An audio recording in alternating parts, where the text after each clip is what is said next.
Bismillahirrahmanirrahim. Assalamu alaikum.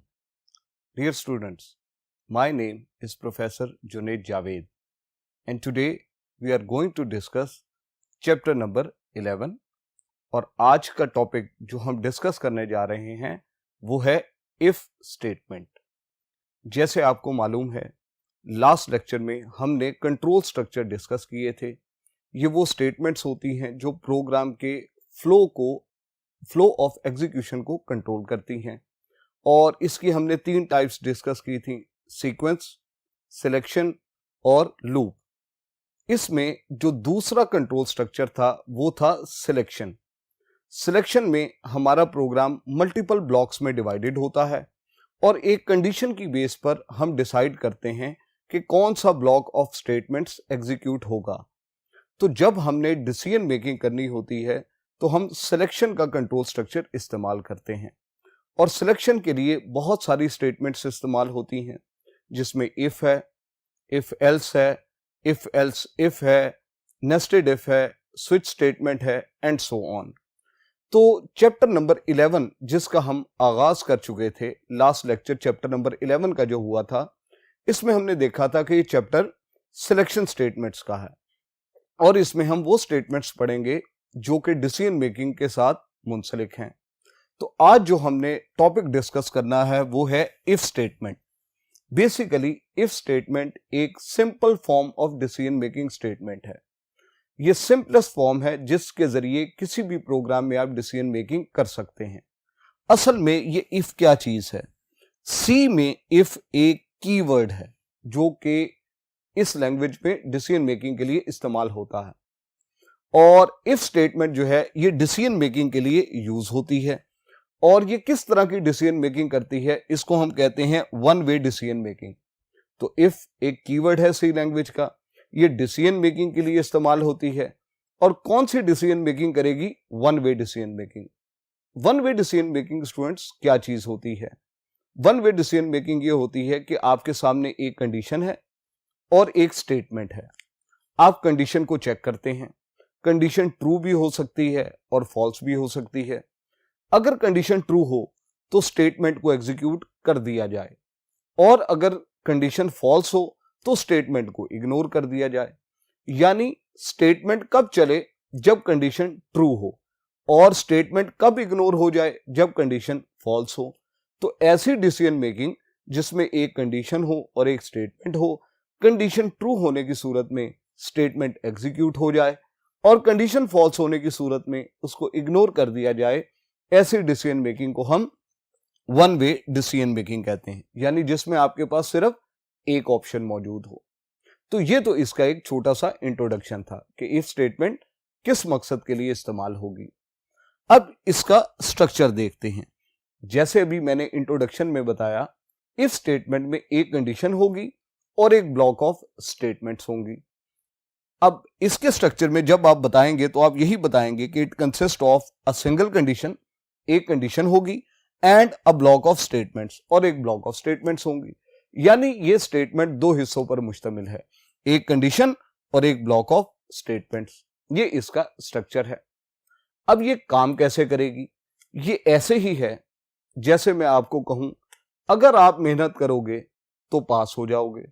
इसका मतलब है अगर आप मेहनत करेंगे, ये क्या है? ये एक कंडीशन है और अगर ये कंडीशन पूरी होती है तो करेंगे क्या? आप पास हो जाएंगे या अच्छे नंबर ले लेंगे। तो बेसिकली एक कंडीशन और एक स्टेटमेंट है। वो स्टेटमेंट या वो काम इस कंडीशन के ऊपर डिपेंड करता है। अगर कंडीशन ट्रू हो जाती है तो वो स्टेटमेंट एग्जीक्यूट हो जाएगी। ये इसकी वर्किंग है, जिसको हम आम अल्फाज में कैसे बता सकते हैं? हम कहते हैं first of all condition is checked. सबसे पहले कंडीशन को चेक किया जाएगा। अब आपको मालूम है कंडीशन कोई भी रिलेशनल या लॉजिकल कंडीशन हो सकती है जिसका आंसर या तो ट्रू में आएगा या फॉल्स में आएगा। तो जब कंडीशन चेक होगी, इट मे बी ट्रू और फॉल्स, तो इसका आंसर कैसे निकलेगा? या ट्रू में या फॉल्स में। अब होगा क्या? इफ कंडीशन इज ट्रू, अगर कंडीशन का नतीजा ट्रू में निकला यानी कंडीशन दुरुस्त हो गई, then block of statement is executed. तो इसके नतीजे में जो ब्लॉक लिखा होगा उसमें एक स्टेटमेंट हो, 2 हो, वो ब्लॉक ऑफ स्टेटमेंट एग्जीक्यूट हो जाएंगी। And if the condition is false, और अगर कंडीशन फॉल्स हो गई, तस्वीर का दूसरा रुख भी देखते हैं, अगर कंडीशन फॉल्स हो गई देन ब्लॉक इज इग्नोर्ड, तो वो ब्लॉक ऑफ स्टेटमेंट जो एग्जीक्यूट होना नहीं चाहिए था उसको इग्नोर कर दिया जाएगा, and control is transferred to the next statement after if, और इफ के बाद जो स्टेटमेंट लिखी होगी उसके ऊपर कंट्रोल ट्रांसफर हो जाएगा। इस चीज को समझने के लिए ज्यादा बेहतर तरीके से अगर आप इसको अंडरस्टैंड करना चाहते हैं तो अब हम इसका एक सिंटैक्स डिस्कस करेंगे। यानी यहां तो हमने सिर्फ ये देखा कि इफ स्टेटमेंट क्या होती है, ये लिखी कैसे जाती है, उसका स्ट्रक्चर क्या होता है और ये काम कैसे करती है, यानी इसकी वर्किंग क्या होगी। अब हम देखेंगे कि इसको लिखना कैसे है, क्योंकि आपको मालूम है ये एक स्टेटमेंट है और जब भी हम किसी स्टेटमेंट को लिखना चाहते हैं तो हमें उसका सिंटैक्स पता होना चाहिए, यानी उसको लिखने का तरीका क्या है, ताकि इसमें कोई गलती ना रहे।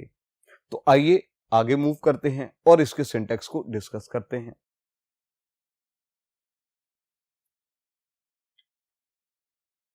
जी स्टूडेंट्स, अब हम डिस्कस करते हैं इफ स्टेटमेंट का सिंटैक्स, यानी इसे लिखना कैसे है। तो अभी याद कीजिएगा, इससे पहले मैंने इसका स्ट्रक्चर बोला था। क्या बोला था कि it consist of a single condition and a block of statements, यानी दो चीजें, एक कंडीशन और एक ब्लॉक ऑफ स्टेटमेंट्स। तो अब इसको देखते हैं। सबसे पहले आप इफ का कीवर्ड लिखेंगे और इफ के आगे स्मॉल ब्रैकेट्स में, पैरेंथेसिस में आप एक कंडीशन लिखेंगे। तो if bracket start, condition bracket close, ये हो गया पहला हिस्सा। इसके बाद हम इफ के नीचे एक ब्लॉक बनाएंगे और इस ब्लॉक के अंदर कुछ स्टेटमेंट्स आ जाएंगे।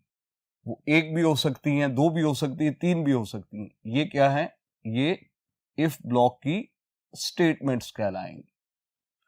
तो सिंटैक्स क्या है? सबसे पहले इफ, और इफ के बाद स्मॉल पैरेंथेसिस के अंदर कंडीशन, कंडीशन के बाद ब्रैकेट स्टार्ट यानी इफ की बॉडी, उसके बाद आपकी स्टेटमेंट्स शुरू हो जाएंगी।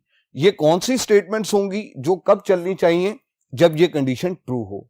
जब आपकी स्टेटमेंट्स खत्म हो जाएं, आप इस ब्लॉक को एंड कर देंगे और ये स्टेटमेंट खत्म हो जाएगी। अब इसकी वर्किंग यानी ये चलेगी कैसे? तो first of all condition is checked, और इस कंडीशन का नतीजा या तो ट्रू हो सकता है या फॉल्स हो सकता है। अब अगर कंडीशन ट्रू हुई तो क्या होगा? कंट्रोल ट्रांसफर होगा इफ की बॉडी के अंदर और इन स्टेटमेंट्स को वन बाय वन एग्जीक्यूट करेगा और इसके बाद नेक्स्ट स्टेटमेंट जो होगी उसको चला के आगे मूव हो जाएगा। लेकिन अगर कंडीशन हुई फॉल्स, तो कंडीशन फॉल्स होने की सूरत में ये ब्लॉक ऑफ स्टेटमेंट्स इग्नोर हो जाएंगे और कंट्रोल कहां मूव करेगा? Directly to the next statement. इसका मतलब है हम इफ स्टेटमेंट में कंपाइलर को हिदायत दे रहे हैं। क्या हिदायत दे रहे हैं? इफ दिस, अगर ये कंडीशन ट्रू है तो क्या करो? ये काम करो। और if this condition is false, अगर ये फॉल्स हो गई तो फिर ये काम नहीं करना। कंट्रोल कहां मूव करेगा? Next statement that is written after the block of if. इसका मतलब है स्टेटमेंट चलने की सिर्फ और सिर्फ एक सिचुएशन है, और वो कंडीशन क्या है? कि कंडीशन क्या होती है? ट्रू। अगर फॉल्स होगी तो इसको इग्नोर करके नेक्स्ट स्टेटमेंट पर मूव कर जाएगा। इस चीज को, इसी सिंटैक्स को हम एक फ्लो चार्ट की मदद से भी रिप्रेजेंट कर सकते हैं। फ्लो चार्ट क्या होता है? ये एक ग्राफिकल रिप्रेजेंटेशन है जो किसी प्रोसेस को शो करती है, उसकी वर्किंग को जाहिर करती है। तो अगर हम इसी वर्किंग को डायग्राम में शो करना चाहें तो वो डायग्राम फ्लो चार्ट कहलाएगी।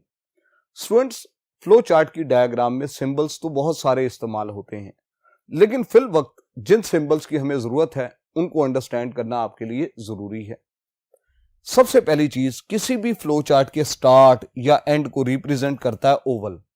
इसका मतलब है फ्लो चार्ट के स्टार्ट में भी एक ओवल बनेगा और एंड में भी एक ओवल बनेगा। जो स्टार्ट में बनेगा उसमें स्टार्ट लिखा जाएगा, जो एंड में बनेगा उसमें एंड लिखा जाएगा। तो स्टार्ट और एंड के लिए हम कौन सा सिंबल यूज करेंगे? वो है ओवल। फिर जहां आपने कोई प्रोसेस शो करना हो, कोई स्टेटमेंट, कोई एक्टिविटी, जहां कोई प्रोसेसिंग हो रही हो, तो प्रोसेसिंग के लिए रिप्रेजेंट किया जाता है रेक्टेंगल। और इसी तरह जहां कोई कंडीशन चेक करनी हो और वहां से दो रास्ते निकलते हो, प्रोग्राम दो ब्रांचेस में डिवाइड हो जाता हो, तो उस कंडीशन को जाहिर करने के लिए हम एक डायमंड सिंबल बनाते हैं। तो डायमंड सिंबल कंडीशन के लिए होता है, प्रोसेसिंग के लिए रेक्टेंगल, और स्टार्ट और एंड के लिए ओवल होता है। और जहां कहीं दो लाइंस इंटरकनेक्ट हो रही हो वहां एक स्मॉल सर्कल बना के दो लाइंस को इंटरकनेक्ट कर दिया जाता है। अब यही सिंटेक्स जो हमने डिस्कस किया, इसको हम डायग्राम में कैसे पुट करेंगे। फर्स्ट ऑफ ऑल स्टार्ट होगा, तो स्टार्ट किससे जाहिर होगा, ओवल से। स्टार्ट होते साथ ही सबसे पहला काम क्या है, कंडीशन चेक होनी है, और कंडीशन से आगे दो पाथ निकलेंगे, एक ट्रू और एक फॉल्स। तो आपको मालूम है कंडीशन के लिए अब क्या लगाया जाएगा, डायमंड सिंबल, और डायमंड सिंबल के अंदर एक कंडीशन आ जाएगी। अब इस कंडीशन से दो पाथ निकलते हैं, एक ट्रू और एक फॉल्स। अगर कंडीशन ट्रू हो रही है तो यहां क्या हो रहा है, ब्लॉक ऑफ स्टेटमेंट्स एग्जीक्यूट हो रहा है। अब एग्जीक्यूट करना प्रोसेसिंग है, तो कंडीशन ट्रू होगा तो ब्लॉक ऑफ स्टेटमेंट एग्जीक्यूट होंगी, और ब्लॉक के बाद क्या हो रहा है, ब्लॉक ऑफ स्टेटमेंट एग्जीक्यूट करने के बाद next statement after if execute हो रही है। तो इस ब्लॉक के बाद आप नेक्स्ट स्टेटमेंट पे आएंगे और प्रोग्राम एंड हो जाएगा। अब दूसरी बात देखिएगा, अगर कंडीशन ट्रू ना हुई, फॉल्स हो गई, तो फॉल्स होने की सूरत में ये ब्लॉक ऑफ इफ इग्नोर हो जाएगा और कंट्रोल कहां आएगा, नेक्स्ट स्टेटमेंट आफ्टर इफ, और इसको चला के एंड हो जाएगा। तो वही वर्किंग जो हमने फ्लो चार्ट के जो हमने सिंटेक्स के अंदर देखी, इसी सिंटेक्स को हमने पुट कर दिया एक डायग्राम के अंदर।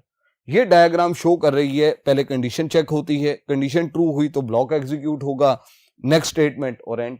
लेकिन अगर कंडीशन फॉल्स हुई तो ये ब्लॉक इग्नोर हो जाएगा और नेक्स्ट स्टेटमेंट आफ्टर इफ चलेगी और प्रोग्राम एंड हो जाएगा। तो स्टूडेंट्स, ये इस सवाल में हमने सबसे पहले इफ का इंट्रोडक्शन था, स्ट्रक्चर देखा, वर्किंग देखी, फिर हमने इसका सिंटेक्स डिस्कस किया और इसका फ्लो चार्ट प्लॉट किया। अब इसको हम एक रियल लाइफ एग्जाम्पल की मदद से समझने की कोशिश करते हैं कि इस सिंटेक्स के मुताबिक अगर प्रोग्राम में कहीं हमें जरूरत पड़ जाए तो हम इफ को कहां यूज करेंगे। तो आइए अब हम इसकी एग्जाम्पल डिस्कस करते हैं।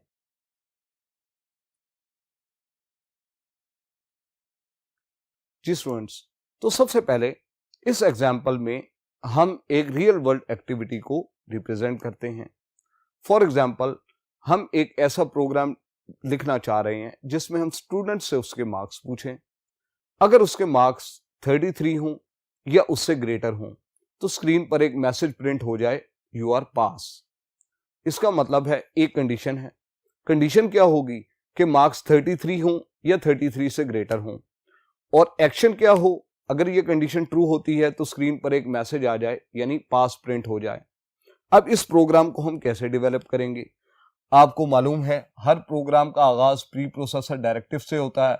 सबसे पहले हम दो प्री प्रोसेसर डायरेक्टिव्स लिख देते हैं, हैश इंक्लूड, पहले में stdio.h इसको ऐड करवा लेते हैं, दूसरे प्री प्रोसेसर डायरेक्टिव में हैश इंक्लूड दूसरी फाइल ऐड करवा लेते हैं, वो conaio.h है।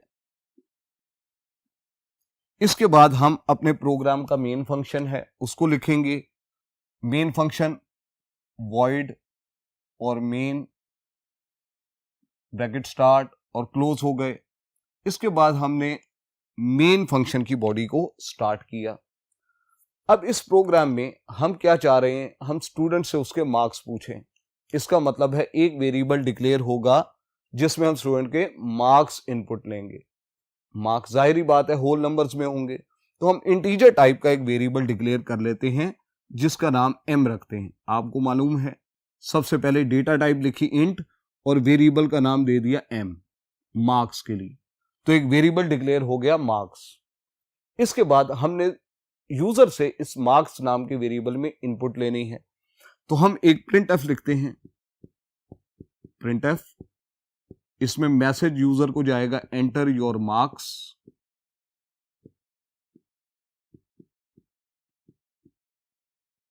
और स्कैनफ लगाएंगे और इस मार्क्स नाम के वेरिएबल m जो है इसमें इनपुट लेंगे। अब m इंटीजर टाइप का वेरिएबल है तो स्कैनफ में स्टार्ट में क्या आएगा, %d, इसका फॉर्मेट स्पेसिफायर है, और कॉमा के बाद वेरिएबल का नाम आएगा। वेरिएबल के नाम से पहले m% का साइन आएगा। तो हमने एक प्रिंटफ लिखी, यूजर को मैसेज गया एंटर योर मार्क्स, स्कैनएफ लगी हुई थी, हमने जो मार्क्स इनपुट किए वो कहां आ गए, वेरिएबल m के अंदर। अब हमने ये चेक करना है क्या m की वैल्यू 33 से बड़ी है, अगर बड़ी हो तो स्क्रीन पर पास लिखा हुआ आ जाए। अब ये काम इफ स्टेटमेंट की मदद से लिया जाएगा। हम एक इफ स्टेटमेंट लिखते हैं। अब इफ का सिंटेक्स याद कीजिएगा, सबसे पहले इफ और ब्रैकेट में क्या आनी है, कंडीशन।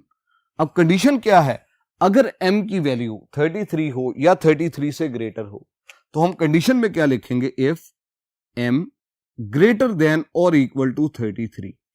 तो कंडीशन m की वैल्यू 33 हो या 33 से बड़ी हो, इस पे ये कंडीशन क्या होगी, ट्रू होगी। इसके बाद हम इफ का एक ब्लॉक बनाएंगे और इस ब्लॉक के अंदर वो स्टेटमेंट लिखेंगे जो इस कंडीशन के ट्रू होने की सूरत में हम प्रिंट करवाना चाह रहे हैं। तो अगर मार्क 33 से ग्रेटर हैं, इसका मतलब है हम चाह रहे हैं स्क्रीन पे एक मैसेज आ जाए, यू आर पास। तो हम एक प्रिंट एफ की स्टेटमेंट लिखते हैं जिसमें एक मैसेज प्रिंट हो जाएगा, यू आर पास। और इस इफ स्टेटमेंट की बॉडी को हमने क्लोज कर दिया। इसका मतलब है ये प्रिंट एफ की स्टेटमेंट कब एग्जीक्यूट होगी, जब ये कंडीशन ट्रू होगी। और ये कंडीशन कब ट्रू होगी, जब मार्क्स की वैल्यू 33 होगी या 33 से ग्रेटर होगी। इसके बाद हम अपने प्रोग्राम में गेट कैरेक्टर का फंक्शन यूज करते हैं ताकि आउटपुट स्टे कर जाए, और इसके बाद मेन प्रोग्राम की बॉडी को एंड कर देंगे। अब ये प्रोग्राम एग्जीक्यूट कैसे होगा, सबसे पहले मेन फंक्शन की बॉडी में कौन सी स्टेटमेंट है, वेरिएबल डिक्लेरेशन स्टेटमेंट, यानी एक वेरिएबल डिक्लेयर हो जाएगा जिसका नाम m है। इसके बाद आउटपुट स्क्रीन पर एक मैसेज आएगा, वो मैसेज क्या है, एंटर योर मार्क्स। हम यहां पे एक लॉजिकल डेमोन्स्ट्रेशन बना लेते हैं कि ये प्रोग्राम एग्जीक्यूट कैसे हो रहा। सपोज ये आपकी आउटपुट स्क्रीन है और इसके ऊपर मैसेज लिखा आया, ये प्रिंटफ ने दिया है, enter your marks.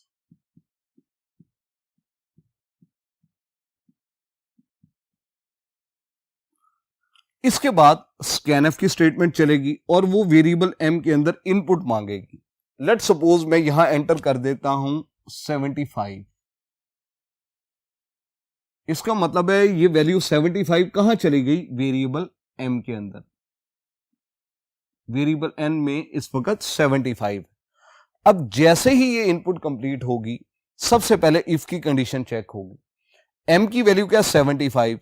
75 greater than और इक्वल टू 33, कंडीशन हो गई ट्रू। अगर कंडीशन ट्रू थी तो वो बॉडी के अंदर आएगा और प्रिंट एफ की स्टेटमेंट एग्जीक्यूट होगी। यहां लिखा आएगा यू आर पास, और इसके बाद बॉडी से एग्जिट होगा, गेट ch की वजह से आउटपुट स्क्रीन स्टे कर जाएगी। अब आप इस प्रोग्राम को नेक्स्ट टाइम दोबारा चलाएं।